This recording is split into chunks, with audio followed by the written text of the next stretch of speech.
Good evening, my friends. If you are in a neuroplastic process of recovery or any process of recovery, I highly encourage that you get yourself some positive peer pressure. And here's why. Number one, obviously, accountability is a big issue, a big, advantage for having positive peer pressure. But one of the biggest things is knowing that your limbic system is looking to conform. It wants to be like the people around you. This is how we survive on a tribal level, is by learning the skills of survival from the people around us, by being like others so that they will accept us. It's a deeply ingrained pattern we all have, and it's not bad. It's gotten a bad rap, but you can intentionally choose to give yourself positive peer pressure that is life affirming just as much as it can be a negative thing. But here's some ways to do that in your process that are easy and the most effective. The number one would be just getting a practice buddy of some kind, of any kind, whether it's someone to do practices with, to do to have an accountability buddy, to say, I did my practice today, someone to share gratitudes with, someone to laugh with, someone to do visualization with. Buddy rounds are incredibly powerful. And it also creates a lot of motivation. If you have it on a time, on a day, on a schedule, it's a lot easier to show up for someone else than it is to show up for yourself, ironically. So it's a great way to help yourself be consistent if you struggle with that.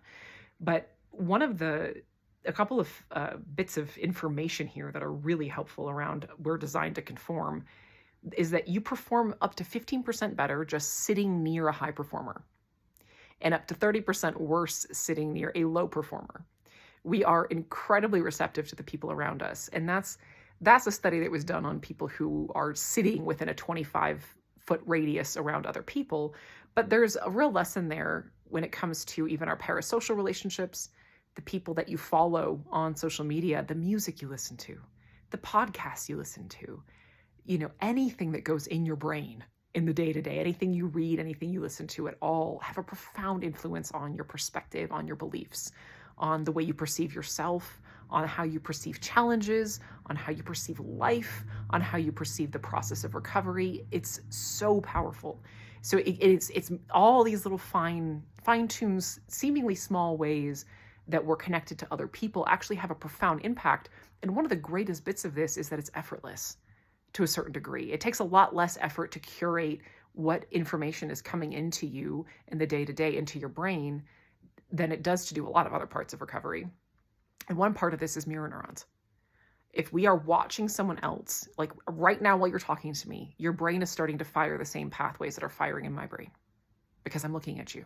You're seeing my face, you're seeing my posture, and your brain's going to start to fire those same pathways. And that goes again for things as simple as music or, watching people speak on YouTube or Instagram. Your brain's going to start firing those pathways, and it takes no effort.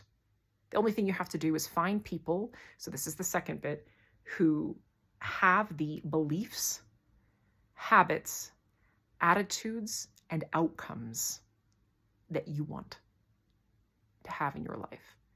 Look for people who have a life that you want your life to look more like, and watch them, because their life is coming from inside their brain and nervous system. And the more that you just watch them talk about anything, listen to them speak, listen to them sing, watch them create, it doesn't matter how you engage. And also want to highlight that nature counts. Co-regulate with nature. She'll teach you a lot of things. There is an incredible amount of mirror neuron activity that happens there. Animals also count. Your dog, your cat, the birds, the squirrels, the butterflies, that counts. Those are also peer pressure, especially if you spend concentrated time paying attention to how they work. It will influence how you understand yourself and life. You are the average of the 5 people you spend the most time with. And that's something that you have influence over, of what you expose yourself to. Again, in this day and age, via this technology, that still counts. It still absolutely counts. And ask yourself, anytime that you're choosing to spend time with someone, this could be someone on social media, it could be a potential buddy for your practice, it could be the friends that are currently in your circle. Ask yourself, am I comfortable becoming more like this person? Because if you continue to be in relationship with them, you are going to become more like them. It is not a choice. You have no choice. You are human. It will happen.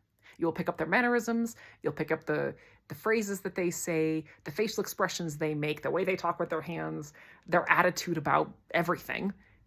So that's a really, really helpful evaluative question when you're considering your relationships and thinking, is this life-giving?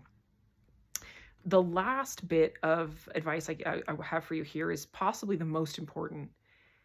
Focus on finding people who help you strengthen your connection with yourself, who help you strengthen your own voice, versus telling you dogmatically, this is the right way to do it and this is the wrong way to do it.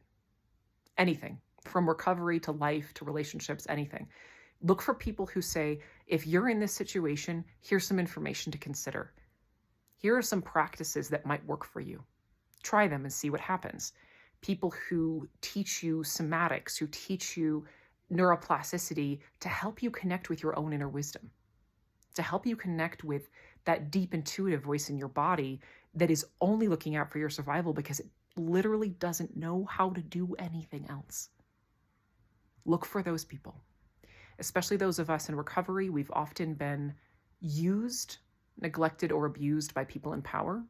So looking for people who are there genuinely with your best interest at heart, seeking to serve and uplift, not to get something from you, not to teach you how to do it, make sure you're doing it right, and tell you all the bad things that might happen if you do it wrong. Those are people to steer clear of. That is not helpful because it creates a lot of confusion. That's one thing I see a lot, is that folks in recovery will frequently follow a lot of different healing accounts or take different programs. And a lot of times the leaders in those spaces are telling them, here's what you have to do to recover. Here's what not to do. And when we're neuroplastic, we're very suggestible to anybody speaking with authority. Incredibly suggestible. So it's very easy for your limbic system to hear one thing and say, oh my goodness, I'm not doing that. I must be doing it wrong. But then you have another account, a different person, a different program saying the opposite, or saying something that's at a 90-degree angle or a diagonal direction. And you're like, oh, my brain is just tied in knots and I don't know which way's up at this point. Like, what am I supposed to do to recover? You are the program. You are the guru. All the information's inside of you. The only thing people should be teaching you is how to connect with yourself, how to connect with the wisdom within you, how to connect to the divine in your own way, how to connect with whatever it is that you need to move forward. We teach methods for connection to the infinite wisdom that we all have access to. Not the right or wrong way to do this, because in recovery, everybody's brain and nervous system is different. Our nature and nurture are different.